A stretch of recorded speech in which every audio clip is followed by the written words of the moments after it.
Already చంపే కదా మనం వస్తున్నాం. ఆల్రెడీ మన శరీర క్రియలను చంపి సులువ వేసి వాటిని పాతిపెట్టి నూతన జీవాన్ని పొందుకొని మనం పరిశుద్ధాత్మను పొందుకుంటాం. అంటే నూతన జీవంలో మనం ఏం పొందుకుంటున్నాం? ఎందుకు పరిశుద్ధాత్మను పొందుకొని వస్తున్నాం. పొందుకొని వచ్చిన తర్వాత మన గర్జించే సింహం ఖాళీగా ఉంటాడా?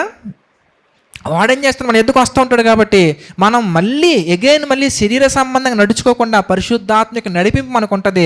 ఎంతవరకు ఉంటుంది ఆ పరిశుద్ధాత్మ యొక్క నడిపింపు అంటే ఎఫెసీయులకు రాసిన పత్రికలో మనం చూస్తే ఆశ్చర్యపోతాం. ఎఫెసీ పత్రిక 4వ అధ్యాయంలో 30వ వచనం మనం చూద్దాం. ఎఫెసీయులకు రాసినటువంటి పత్రిక 4వ అధ్యాయం 30వ వచనం మనం చూస్తే, దేవుని పరిశుద్ధాత్మను దుఃఖపరచకన్నమ్మా. ఎందుకని విమోచన దినం వరకు ఆయన యందు మీరు seal, you are the sealed one. నువ్వేమైపోతున్నావంటే ముద్రించబడి ఉన్నావు.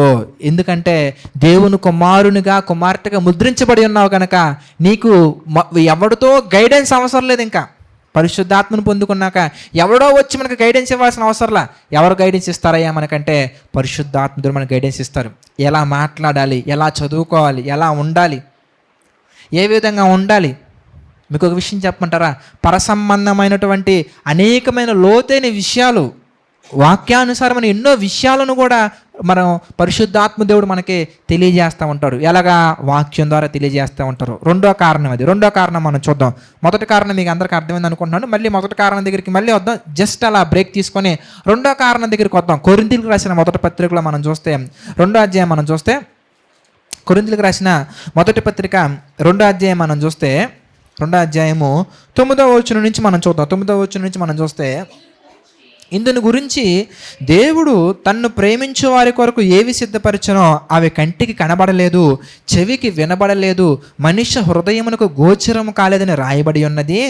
మనకైతే దేవుడు వాటిని తన ఆత్మ వలన బయలుపరిచి ఉన్నాడు. చూసారా? పరిశుద్ధాత్మ వలన మనకి మామూలుగా మనకు తెలియదు, జనరల్గా సహజంగా మనకు అర్థం కావు అవన్నీ కూడా. దేవుడు మన కొరకు ఏం చేస్తున్నారు, ఏమి సిద్ధపరిచారు, అవి కంటికి కనిపించట్లేదు, చెవికి వినపడట్లేదు, హృదయానికి అసలు అర్థం కావట్లేదు. అయినప్పటికీ మనకైతే అంటే ఎవరైతే క్రీస్తుని అంగీకరించి, సొంత రక్షకుని అంగీకరించి బాప్తిస్మము తీసుకొని పరిశుద్ధాత్మను పొందుకుంటారో, ఆ పరిశుద్ధాత్మను పొందుకున్న ప్రతి ఒక్కరికి మనకైతే దేవుడు వాటిని తన ఆత్మ వలన బయలుపరిచి ఉన్నాడు. ఆ ఆత్మ అన్నిటినీ, దేవుని మర్మములను కూడా పరిశోధించుచున్నాడు. ఒక మనిషిని సంగతులు అతనిలో ఉన్న మనుషాత్మకే కానీ మనుషుల్లో మరి ఎవరికి తెలియను. అలాగే దేవుని సంగతులు దేవుని ఆత్మకే కానీ మరి ఎవరికి తెలియవు. దేవుని వలన మనకు దయచేయబడిన వాటిని తెలుసుకున్నట్టుకే మనము లౌకికాత్మను కాక దేవుని యొద్ద నుండి వచ్చు ఆత్మను పొంది ఉన్నాము. చూసారు ఎలా ఉందో? అంటే దేవుని జ్ఞానం మనం పొందుకోవడానికి ప్రార్థన వలన పొందుకోవడం మాత్రమే కాకుండా పరిశుద్ధాత్మని యొక్క నడిపింపు కూడా మనకి ఎంతగానో సహాయపడతారు. ఎప్పుడు ఇదంతా ఎప్పటికే బాప్తిసం తీసుకున్నాక, ఇప్పుడు కాదు. ఎవరైతే బాప్తిసం తీసుకున్నారో వాళ్ళకి అర్థమవుతాయి ఇవన్నీ ఇంకా డీటెయిల్గా. Because they have experienced it. ఆత్మ సంబంధమైన నడిపింపు ఉంటుంది.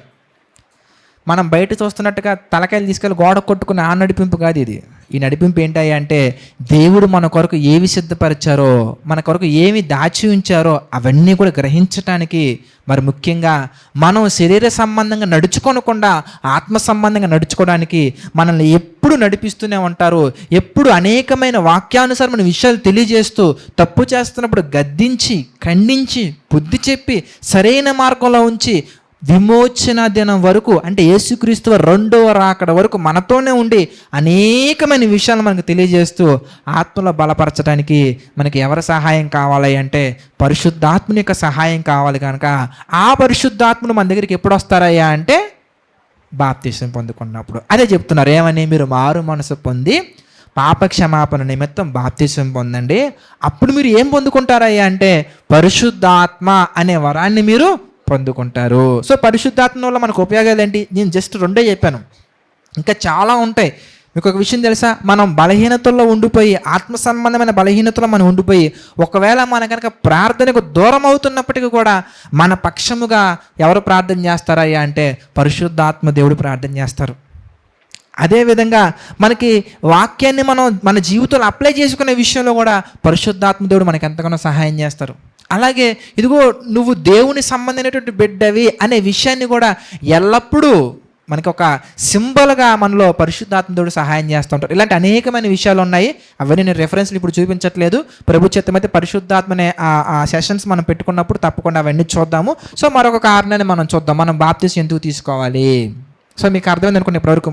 మొదటగా ఏం చూసాం మనం, ఎందుకంటే పాప క్షమాపణ నిమిత్తము, అలాగే మన పాపాలను కడిగి వేసుకోవడానికి, అలాగే పరిశుద్ధాత్మను మనం పొందుకోవడానికి, అంటే పరిశుద్ధాత్మని వరాన్ని పొందుకోవడానికి మనం బాప్తిసం తీసుకున్నాం. అలాగే మరొక కారణాన్ని కూడా మన బైబిల్లో నుంచి మనం చూడగలిగినట్లయితే కనుక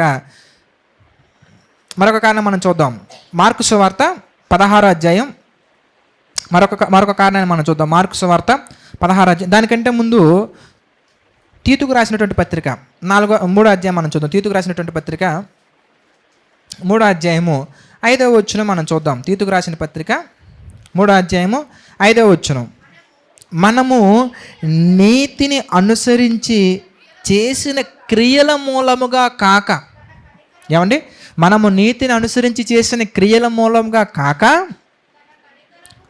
తన కనికరము చొప్పుననే పునర్జన్మ సంబంధమైన స్నానము ద్వారాను పరిశుద్ధాత్మ మనకు నూతన స్వభావము కలగజేయట ద్వారాను మనల్ని రక్షించెను. అంటే పరిశుద్ధాత్మ దేవుడు మనకు చేసే మరొకటి ఏంటయ్యా అంటే నూతనమైనటువంటి స్వభావాన్ని మనం పొందుకుంటాము. బాప్తిసం ఎందుకు తీసుకోవాలయ్యా అంటే నూతనమైన స్వభావాన్ని మనం పొందుకోవడానికి. అందుకే కొరింథీయులకు రాసిన 2వ పత్రికలో 5వ అధ్యాయం మనం చూద్దాం. కొరింథీయులకు రాసిన 2వ పత్రిక 5వ అధ్యాయము, కొరింథీయులకు రాసిన 2వ పత్రిక 5వ అధ్యాయము 17వ వచనం మనం చూద్దాం. 17 కొరింథీయులకు రాసిన 2వ పత్రిక 5వ అధ్యాయం 17వ వచనం. కాగా ఎవడైనను క్రీస్తునందున్న యెడల వాడు నూతన సృష్టి, పాతవి గతించెను, ఇదిగో కొత్తవాయను. సమస్తమును దేవుని వలనైనవి, ఆయన మనలను క్రీస్తు ద్వారా తనతో సమాధానపరచుకొనవలెనని ఆ సమాధానపరచు పరిచర్యను మాకు అనుగ్రహించను. అంటే దాని అర్థం ఏంటి, ఎందుకంటే మనం పాతనంతటిని గతింపజేసేసి నూతనవి మనకి ఇచ్చారు. ఆ నూతన స్వభావం మరలా మనకి ఎలా వచ్చింది, ఎందుకంటే పరిశుద్ధాత్మ ద్వారా మనకు వచ్చింది. కనుక నూతనమైన స్వభావాన్ని పొందుకోవడానికి కూడా మళ్ళీ మనం ఏం చేయాలి, ఎందుకంటే బాప్తిసం తీసుకోవాలి. ఇవి కారణాలు. పెళ్లి కోసం, ఇల్లు కోసం, జాబ్ కోసం, రోగాలు పోవడానికి కాదు మనం బాప్తిసం తీసుకోవాల్సింది. ఏంటి కారణాలు? ఎందుకే పాప క్షమాపణ నిమిత్తం, తర్వాత పాపములను కడిగి వేసుకోవడానికి, పరిశుద్ధాత్మను పొందుకోవడానికి, నూతన స్వభావాన్ని అది మన వల్ల నూతన స్వభావం మనం తెచ్చుకునేది కాదు. అది ఎవడు కలగజేయాలయ్యా అంటే దేవుడు కలగజేయాలి, పరిశుద్ధాత్మ ద్వారా కలగజేయాలి నూతన స్వభావాన్ని పొందుకోవడానికి. మరొక కారణాన్ని కూడా మనం చూద్దాం.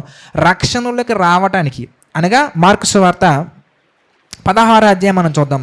మార్కు సువార్త 16వ అధ్యాయం మనం చూస్తే 15వ వచనం మనం చూద్దాం. మార్కు సువార్త 16వ అధ్యాయం 16 నమ్మి బాప్తిస్మం పొందినవాడు రక్షింపబడును, నమ్మని వానికి శిక్ష విధింపబడును. అంటే రక్షణలోకి రావడానికి, రక్షణ గురించి మీకు స్పష్టత ఉందనుకుంటున్నాను. మనం బాప్తిస్మం తీసుకోవడం కంటే ముందు మరి రోమిలకు రాసినటువంటి పత్రిక 10వ అధ్యాయం 9వ వచనం ప్రకారంగా యేసుక్రీస్తు వారిని సొంత రక్షకునికి అంగీకరించాలి.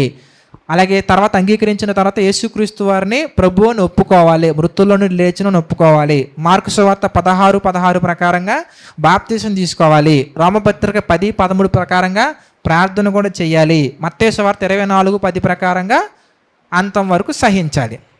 ఇవన్నీ ఉన్నాయి రక్షణ పొందడానికి. అంటే లెంత్ అయిపోతుంది కాబట్టి ఫాస్ట్గా రెఫరెన్స్లు అని చెప్పేశాను. ఇంకా చాలా ఉన్నాయి మనం చూడాల్సిన, ఎందుకని ఫాస్ట్గా అవుతున్నాను. ఓకే, సో మనం ఎందుకు బాప్తిసం తీసుకోవాలి, ఎందుకంటే రక్షణలోకి రావడానికి, రక్షింపబడడానికి మనం ఏం చేయాలంటే బాప్తిసం తీసుకోవాలి. మరొక కారణాన్ని కూడా మన బైబిల్లో నుంచి మనం గమనించినట్లయితే కనుక పేతురు గారు రాసిన మొదటి పత్రిక 3వ అధ్యాయం మనం చూద్దాం. పేతురు గారు రాసిన మొదటి పత్రిక 3వ అధ్యాయము 21వ వచనం మనం చూద్దాం. 21 దానికి సాదృశ్యమైన బాప్తిసం ఇప్పుడు పొందుచున్నారు, ఇప్పుడు మిమ్మల్ని రక్షించుచున్నది అదేంటంటే కేవలము శరీర మాలిన్యము, శరీర కార్యాలకు సంబంధించినటువంటి ఈ మాలిన్యం తీసివేయట కాదు, కానీ యేసుక్రీస్తు వారు పునరుత్థాన మూలముగా దేవుని విషయము నిర్మలమైన మనస్సాక్షినిచ్చు ప్రత్యుత్తరమే. అంటే నిర్మలమైన మనస్సాక్షినిచ్చే ప్రత్యుత్తరం, రిప్లై. అంటే యేసుక్రీస్తు పునరుత్థానం మూలంగా ఇదిగో బాప్తీసం తీసుకున్నామని మనకి దేవుడు ఇస్తున్నటువంటి ఒక దేవుని తరపున మనకి రిప్లై, ఒక ప్రత్యుత్తరం. ఇదిగో బాప్తీసం తీసుకున్నారు అంటే ఇది దేనికి సాదృశ్యం? ఎందుకంటే ఇదిగో వాడ ద్వారా మనకి పైన మనం చదివితే మనకు అర్థమవుతుంది. 3వ అధ్యాయము 19-20 వచ్చిన కూడా మనం చూద్దాం. దేవుని దీర్ఘశాంతం ఇంకా కనిపెట్టుచున్నప్పుడు పూర్వము నోవహు దినములలో వాడ సిద్ధపరచబడుచుండగా అవిధేయులైన వారి యొద్దకు, అనగా చెరలో ఉన్న ఆత్మల యొద్దకు ఆయన ఆత్మరూపిగానే వెళ్ళి వారికి ప్రకటించను.